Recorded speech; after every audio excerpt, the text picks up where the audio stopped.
ஸ்கூலுக்கு போற குழந்தைங்களுக்கும், காலேஜ் போற குழந்தைங்க, ஆஃபீஸ் போற ஹஸ்பண்ட் எல்லாத்துக்குமே காலையில நேரத்துல டிஃபன் பாக்ஸ்க்கு என்னடா குடுத்து விடுறதுன்னு நினைச்சிட்டு இருப்பீங்களா? அவங்களுக்காக தாங்க இந்த வீடியோ. ஹலோ ஃப்ரெண்ட்ஸ், வணக்கம் அண்ட் வெல்கம் டு நாகாஸ் எங்க வீட்டு சமையல். ஃப்ரெண்ட்ஸ், இன்னைக்கு நம்மளுடைய சேனல்ல வித்தின் 45 மினிட்ஸ்ல குக் பண்ணக்கூடிய ஒரு மெயின் டிஷ்ஷும் ஒரு சைட் டிஷ்ஷும் தான் நம்ம பார்க்க போறோம். இந்த டிஷ் ஸ்பெஷலா யாருக்காக அப்படின்னு பார்த்தோம்னா, காலையில் நேரத்துல அவசர அவசரமா பெண்கள், அதாவது முக்கியமா ஆஃபீஸ் போற பெண்கள் குடும்பத்துல இருக்கிற குழந்தைகள் மற்றும் ஹஸ்பண்ட் ஆஃபீஸ் போறவங்களுக்கு என்ன குக் பண்ணி கொடுக்கறது, அந்த குக் பண்ணி கொடுக்குற ரெசிபியும் அவங்களுக்கு பிடிச்சதா இருக்கணும். டிஃபன் பாக்ஸ்ல மிச்சம் வைக்காம வீட்டுக்கு கொண்டு வரணும்.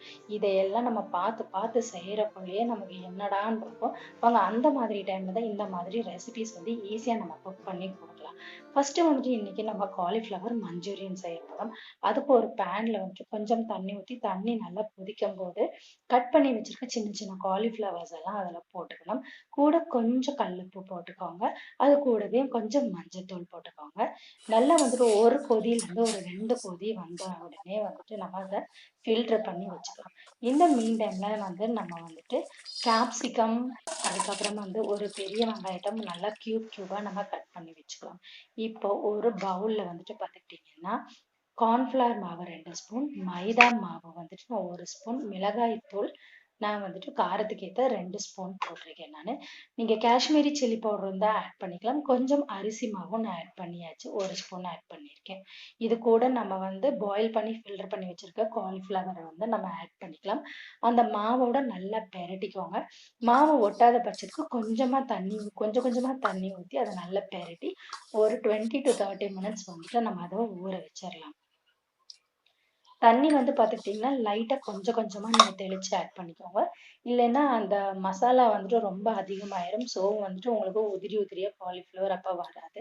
ஸோ நல்ல திக் இன்ஸ்டன்சியில் இருக்கட்டும். இன்னொரு பவுலில் பார்த்துக்கிட்டீங்க அப்படின்னா, கொஞ்சமாக நான் 2 ஸ்பூன் மிளகாய் தூள் போட்டு கொஞ்சம் எண்ணெய், ஒரு 2 ஸ்பூன் எண்ணெய் ஊற்றி நல்லா அதை ஊற வச்சுக்கிறேன். இப்போ நம்ம மஞ்சூரியன் இப்போ மண் பண்ணியாச்சு. இப்போ சூரியன் செய்யறதுக்கு மண் அப்படின்னா சைனீஸ் ரெசிபி தான் இந்த சைனீஸ் மஞ்சூரியன்.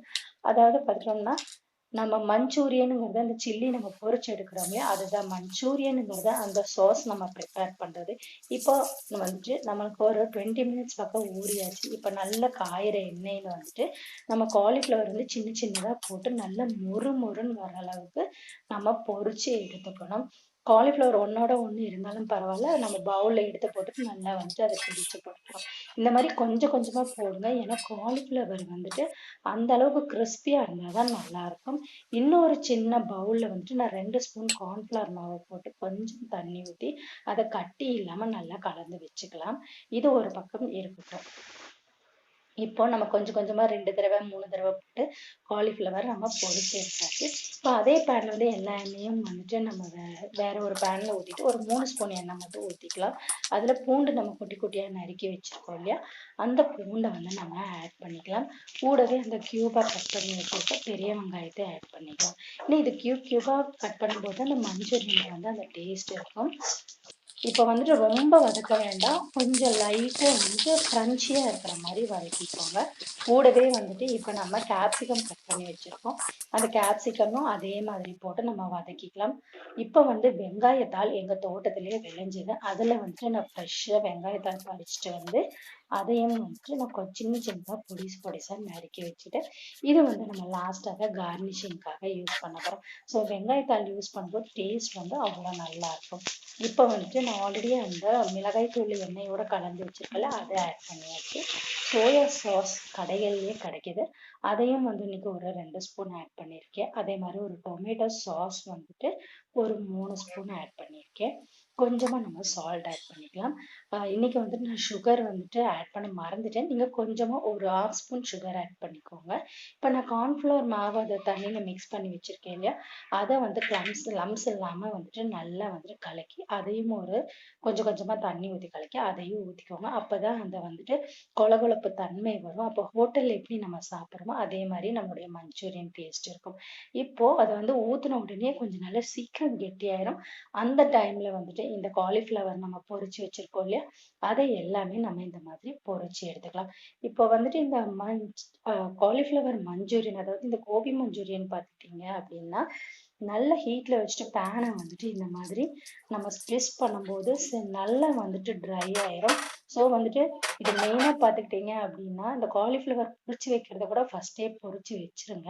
அந்த வீட்டில் இருக்க மெம்பர்ஸ் எல்லாம் சாப்பிட உட்கார்ந்ததுக்கு அப்புறமா இந்த சாஸ் ப்ரிப்பேர் பண்ணுங்க. முன்னாடியே நீங்க ப்ரிப்பேர் பண்ணி வச்சுட்டீங்கன்னா சீக்கிரம் இறுகிரும். இப்போ வந்து நம்ம வந்துட்டு சாப்பிட்ற டைம்ல இதை ப்ரிப்பேர் பண்ணி மேலே வெங்காயத்தலை போட்டு அப்படியே கார்னிஷ் பண்ணிட்டோம். ஸோ நம்ம வந்துட்டு சுட சுட அப்படியே சாப்பிடணும் அப்படின்னா, நம்ம வந்துட்டு எல்லாருமே வீட்டில் வந்துட்டு சாப்பிட உட்கார்ந்ததுக்கு அப்புறமா இந்த மாதிரி செஞ்சு கொடுத்து அப்படியே சுட சுட நம்ம சாப்பிட்டோம். ஒரு பவுல்லையோ இல்லை பிளேட்லையோ போட்டு சாப்பிட்டோம் அப்படின்னா அவ்வளோ டேஸ்டியாக இருக்கும். ஸோ நம்மளுடைய கோபி மஞ்சூரியன் இன்னைக்கு சூப்பராக ரெடி ஆயிடுச்சு. ஃப்ரெண்ட்ஸ், இது வந்து நம்மளுடைய சைட் டிஷ் ரெடி ஆயிடுச்சு. இன்னைக்கு நம்மளுடைய மெயின் டிஷ்ஷான சூப்பரான ஒரு ரைஸ் தான் குக் பண்ண போறோம். இது எல்லாம் கட் பண்ணி வச்சிருக்கும் போதே உங்களுக்கு தெரியும், என்னடா இது தக்காளி இவ்வளோ கட் பண்ணி வச்சிருக்காங்க, வெங்காயம் இவ்வளோ கட் பண்ணி வச்சிருக்காங்க அப்படின்னு நினைச்சிட்டு இருப்பீங்க. ஆமாங்க, இன்னைக்கு சூப்பரான ஒரு டொமேட்டோ ரைஸ், அதாவது இன்ஸ்டண்டா குக்கர்ல வந்துட்டு எப்படி குக் பண்றது, அதுவும் ஆஃபீஸ் கோயர்ஸ்க்கு வந்து சீக்கிரம் குக் பண்றதுக்கு ஏத்த மாதிரி நம்ம ரெடி பண்ணி வச்சிருக்கோம். இன்னைக்கு அதுக்கு பார்த்துக்கிட்டிங்கன்னா பட்டை, அப்புறம் வந்துட்டு ஏலக்காய், கிராம்பு, பிரியாணி இலை எல்லாமே, அதாவது இந்த விரிஞ்சி இலைன்னு சொல்லுவாங்க அது, அப்புறம் தக்காளி ஒரு 6 தக்காளி, 2 பெரிய வெங்காயம், 4 பச்சை மிளகாய் வந்து 4 கீறி வச்சிருக்கேன். அதுக்கப்புறமா ஒரு இஞ்சி பூண்டு. இப்போ வந்துட்டு ஒரு குக்கர் வச்சுட்டு ஒரு 3-4 ஸ்பூன் எண்ணெய் ஊற்றி, எண்ணெய் நல்லா காஞ்சதுக்கு அப்புறமா கடுகு உளுந்து போட்டாச்சு, கருவேப்பிலை போட்டாச்சு, பச்சை மிளகாய் போட்டாச்சு.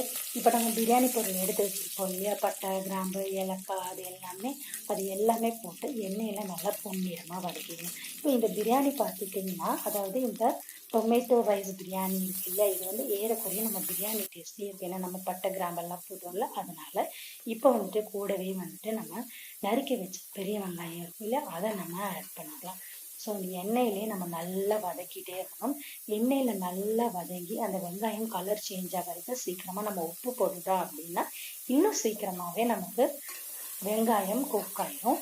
இப்போ வெங்காயம் நல்லா வதக்கி நல்லா குக் ஆயிட்டு இருக்கு. இந்த ஸ்டேஜ்ல நம்ம ஆல்ரெடி ஒரு 6 தக்காளி இருக்கு, அந்த தக்காளியை வந்து பொடிசா நறுக்கி வச்சிருக்கோம் இல்லையா, அதையும் நம்ம ஆட் பண்ணிக்கலாம்.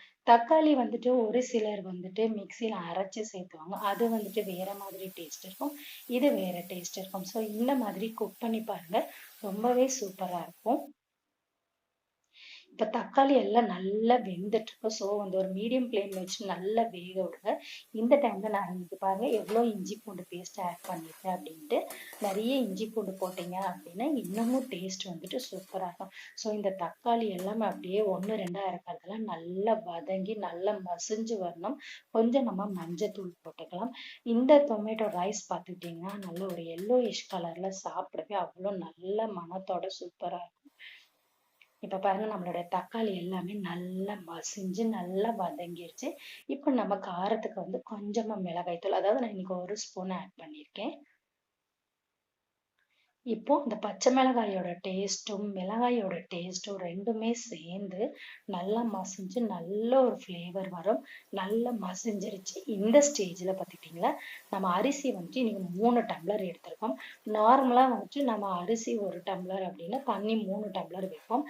இன்னைக்கு வந்து இது வெரைட்டி ரைஸ் அப்படிங்கிறனால இன்னைக்கு 1 டம்ளருக்கு வந்துட்டு நான் 2.5 டம்ளர் தான் ஊத்துறேன். 1 டம்ளர் அரிசிக்கு 2.5 டம்ளர் தண்ணி தான் இன்னைக்கு ஊத்துறேன். ஸோ நம்ம அரிசி எல்லாமே அந்த கிரேவில போட்டு நல்லா பெரட்டினதுக்கு அப்புறமே, எப்பயுமே நான் சொல்ற மாதிரி அந்த ட்ரை ரைஸ் எடுத்து அப்படி கொஞ்சம் டேஸ்ட் பண்ணீங்கன்னா ஒரு கல் உப்பு வந்துட்டு நமக்கு தூக்கலா இருக்கணும். அப்பதான் நம்ம தண்ணி எல்லாம் ஊத்தி எல்லாம் குக்கர் எல்லாம் மூடி வச்சுட்டு நம்ம இறக்கும் போது பார்க்கும்போது அந்த உப்பு வந்து கரெக்டா இருக்கும். ஏன்னா தண்ணி ஊத்தினதுக்கு அப்புறம் நமக்கு உப்பு வந்து கொஞ்சம் கம்மியாயிரும் இல்லையா, அதனாலதான் வந்துட்டு எப்பயுமே தண்ணி ஊத்துறதுக்கு முன்னாடி நம்ம டேஸ்ட் பண்ணி பார்க்கணும். அப்போ ஒரு கல் உப்பு ஜாஸ்தியா இருந்துச்சு அப்படின்னா நம்மளுடைய பிரியாணி, இல்லைன்னா வந்துட்டு எந்த ஒரு ரைஸா இருந்தாலுமே கரெக்டா இருக்கு, அதாவது மெயினா வெரைட்டி ரைஸஸ் எல்லாம் கரெக்டா இருக்குன்னு அர்த்தம். இப்ப கார்னிஷிங்க்கு நம்ம வந்துட்டு கொத்தமல்லி இலைகளையும் மேல தூவியாச்சு. இப்ப எல்லாமே போட்டாச்சு. இப்ப நம்ம குக்கரை வந்துட்டு மூடிய போட்டு விசில் வச்சிட வேண்டியதான். மீடியம் ஃப்ளேம்ல வைங்க, வச்சுட்டு ஒரு விசில் வந்தோடனே இறக்கி வச்சிருங்க. இறக்குன உடனே வந்து கேஸ்லயே வைக்காதீங்க, எடுத்து கீழே வந்து எடுத்து வச்சிருங்க. எல்லாம் நல்லா வந்துட்டு குக்கர் ஆறுனதுக்கு அப்புறமா இந்த மாதிரி எடுத்தீங்க அப்படின்னு சொன்னா அரிசி வந்துட்டு நல்லா வந்து குக்காயி நல்லா உதிரி உதிரியா வந்திருக்கும். ஸோ அங்கங்க நம்ம சாப்பிடும்போது அந்த தக்காளி, பச்சை மிளகாய், வெங்காயம் எல்லாம் கிரன்ச்சி டேஸ்டோட சாப்பிடும்போது அவ்வளோ சூப்பரா இருக்கும். இன்னைக்கு வந்து எங்க வீட்ல தக்காளி சாதம் வந்துட்டு சூப்பரா ரெடி ஆயிடுச்சு.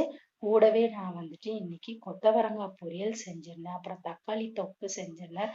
ஆனா வந்துட்டு என்னோட காலிஃப்ளவர் மஞ்சூரியன் வந்து பாத்துக்கிட்டீங்கன்னா மத்தியானம் ரைஸ் போடுறதுக்குள்ளேயே எல்லாம் சுட சுட குக் பண்ணி இப்படி கொண்டு வந்து வச்சோடனே எல்லாருமே எடுத்து எடுத்து சாப்பிட்டுட்டாங்கங்க. அதனால என்னால வைக்க முடியல. ஃப்ரெண்ட்ஸ், இந்த வீடியோ உங்களுக்கு ரொம்ப யூஸ்ஃபுல்லா இருந்திருக்கும்னு நம்புறேன். இந்த வீடியோ பிடிச்சிருந்தா லைக் பண்ணுங்க, ஷேர் பண்ணுங்க. கூடவே உங்களுடைய வேல்யூபிள் கமெண்ட்ஸையும் கொடுத்துருங்க. பக்கத்துல இருக்க பெல் பட்டனை ப்ரெஸ் பண்ணி சப்ஸ்கிரைப் பண்ணுங்க. ஆளுங்கிற ஆப்ஷனையும் ப்ரெஸ் பண்ணுங்க. அப்பதான் நான் போடுற வீடியோஸ் எல்லாமே உங்களுக்கு உடனுக்குடன் நோட்டிஃபிகேஷன்ல வந்து சேரும். தேங்க்ஸ் ஃபார் வாட்சிங் ஃப்ரெண்ட்ஸ்.